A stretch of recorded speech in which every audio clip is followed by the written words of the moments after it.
दोस्तों, आज हम भारत के संयुक्त राष्ट्र सुरक्षा परिषद यूएनएससी में स्थायी सीट और वीटो पावर को लेकर हो रही हालिया घटनाओं पर गहराई से चर्चा करेंगे। इस विषय पर आजकल पूरी दुनिया का ध्यान केंद्रित है, क्योंकि भारत अब एक वैश्विक शक्ति के रूप में उभर रहा है। एक तरफ चीन, पाकिस्तान और कुछ अन्य देश इसका विरोध कर रहे हैं, वहीं रूस, अमेरिका और कई अन्य देशों का समर्थन भारत को मिल रहा है। लेकिन क्या आपको पता है कि यह सिर्फ अंतर्राष्ट्रीय राजनीति का खेल नहीं है, बल्कि भारत की ताकत, उसकी लोकतांत्रिक व्यवस्था और वैश्विक कूटनीति की मजबूत स्थिति का नतीजा है। इस वीडियो में हम आपको बताएंगे कि कैसे भारत वीटो पावर की ओर बढ़ रहा है और इस संघर्ष में कौन कौन से महत्वपूर्ण घटनाक्रम हो रहे हैं। तो चलिए बिना समय बर्बाद किए इस महत्वपूर्ण विषय पर चर्चा शुरू करते हैं। वीडियो को अंत तक जरूर देखें और हमारे चैनल को सब्सक्राइब करें ताकि आप इस तरह के और भी वीडियो मिस न करें। दोस्तों, सुरक्षा परिषद यूएनएससी में स्थायी सीट पाने की भारत की मांग नई नहीं है। यह मांग दशकों से चली आ रही है, लेकिन पिछले कुछ सालों में इसमें तेजी आई है। संयुक्त राष्ट्र सुरक्षा परिषद के स्थायी सदस्य वे देश हैं जिन्हें वैश्विक शांति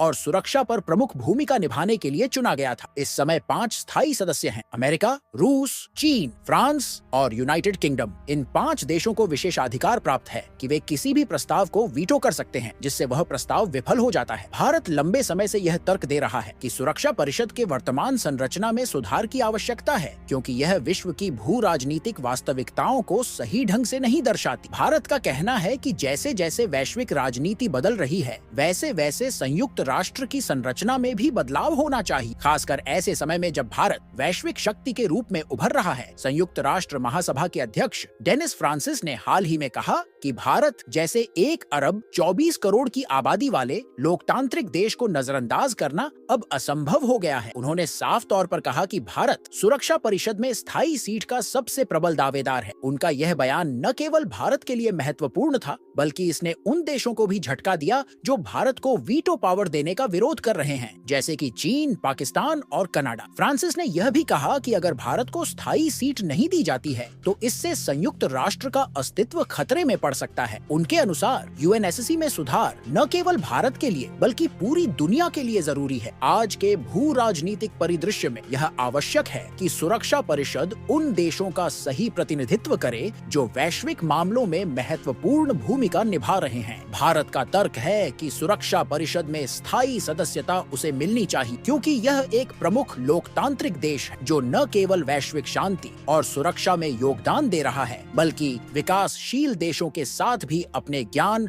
और अनुभव को साझा कर रहा है। भारत ने संयुक्त राष्ट्र शांति अभियानों में भी प्रमुख भूमिका निभाई है और हजारों भारतीय सैनिकों ने दुनिया भर में शांति स्थापित करने में मदद की है। भारत का यह भी मानना है कि सुरक्षा परिषद की संरचना अब पुरानी हो चुकी है। वर्तमान में स्थायी सदस्यों का वीटो पावर अत्यधिक प्रभावशाली है, लेकिन यह केवल कुछ मुट्ठी भर देशों के हितों का प्रतिनिधित्व करता है। इस संरचना में अफ्रीकी देशों, विकासशील देशों और उभरती शक्तियों का प्रतिनिधित्व नहीं है। ऐसे में भारत का यह तर्क है कि इसे सुधारने की जरूरत है, ताकि सुरक्षा परिषद की संरचना और इसके निर्णय वास्तविकता के अधिक करीब हों। भारत की इस दावेदारी का समर्थन न केवल रूस और अमेरिका जैसे बड़े देशों ने किया है, बल्कि फ्रांस और यूनाइटेड किंगडम भी इसके पक्ष में खड़े हैं। हाल ही में रूस ने भी यह कहा कि भारत को सुरक्षा परिषद में स्थायी सदस्यता मिलनी चाहिए और उसे वीटो पावर भी मिलना चाहिए। रूस का कहना है कि भारत वैश्विक स्थिरता के लिए एक प्रमुख शक्ति है और इसके बिना सुरक्षा परिषद अधूरी है। और दोस्तों, भारत की सुरक्षा परिषद में स्थायी सीट की मांग के समर्थन में जहां कई बड़े देश खड़े हैं, वहीं कुछ देश इसके खिलाफ भी हैं। सबसे प्रमुख विरोध चीन और पाकिस्तान की ओर से आ रहा है। चीन ने भारत की दावेदारी का विरोध करते हुए कहा है कि यह अब भी उचित समय नहीं है कि सुरक्षा परिषद में स्थायी सदस्यों को बढ़ाया जाए। इसके अलावा चीन यह भी नहीं चाहता कि उसके पड़ोस में एक और शक्ति स्थायी सदस्य बन जाए, खासकर भारत जैसा देश जिसके साथ उसकी सीमाओं को लेकर कई विवाद हैं। चीन का यह रुख उसकी बढ़ती क्षेत्रीय महत्वाकांक्षा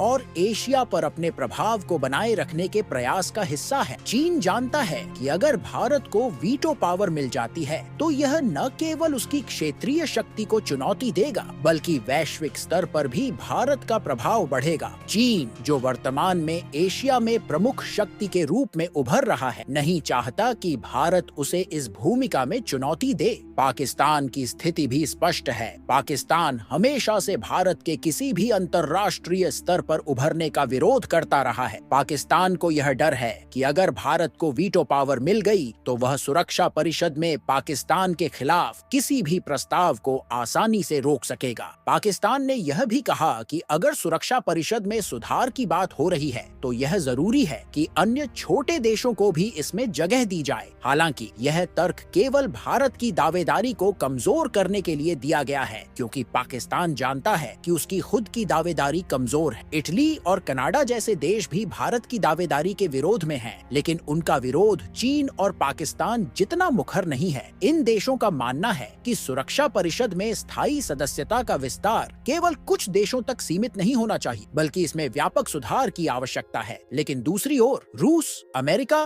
फ्रांस और यूनाइटेड किंगडम जैसे देशों ने भारत के लिए खुलकर समर्थन दिया है। रूस का कहना है कि भारत वैश्विक स्थिरता के लिए एक महत्वपूर्ण भागीदार है और उसकी सुरक्षा परिषद में स्थायी सदस्यता अपरिहार्य है। रूस के लिए भारत के साथ उसके मजबूत द्विपक्षीय संबंध और रक्षा क्षेत्र में सहयोग भी इस समर्थन के प्रमुख कारणों में से एक है। अमेरिका भी भारत की स्थायी सदस्यता के समर्थन में है। अमेरिकी राष्ट्रपति जो बाइडेन ने हाल ही में कहा कि भारत जैसे देश को सुरक्षा परिषद में एक प्रमुख भूमिका निभानी चाहिए। उनके अनुसार भारत न केवल दक्षिण एशिया में एक प्रमुख शक्ति है बल्कि वैश्विक मंच पर भी इसका प्रभाव बढ़ रहा है। अमेरिका के लिए यह समर्थन रणनीतिक है, क्योंकि वह चाहता है कि एशिया में चीन के प्रभाव को संतुलित करने के लिए भारत एक मजबूत शक्ति बने। इसके अलावा फ्रांस और यूनाइटेड किंगडम भी भारत के समर्थन में खड़े हैं। फ्रांस का मानना है कि भारत जैसे लोकतांत्रिक और विकासशील देश को सुरक्षा परिषद में स्थायी सदस्यता मिलनी चाहिए। यूनाइटेड किंगडम ने भी कहा है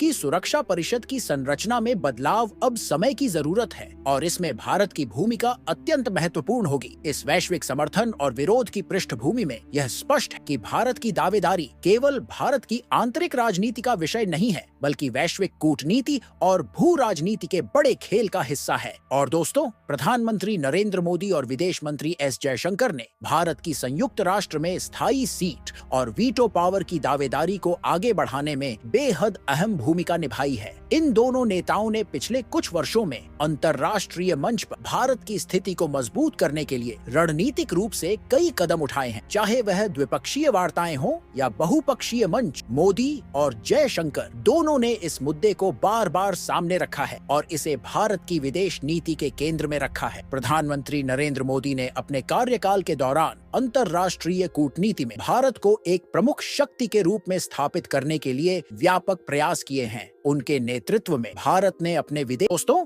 इस महत्वपूर्ण मुद्दे पर आपकी क्या राय है, हमें कमेंट्स में जरूर बताएं। और अगर आपको यह वीडियो जानकारी पूर्ण लगा तो इसे लाइक और शेयर करें। हमारे चैनल को सब्सक्राइब करना न भूलें ताकि आप ऐसे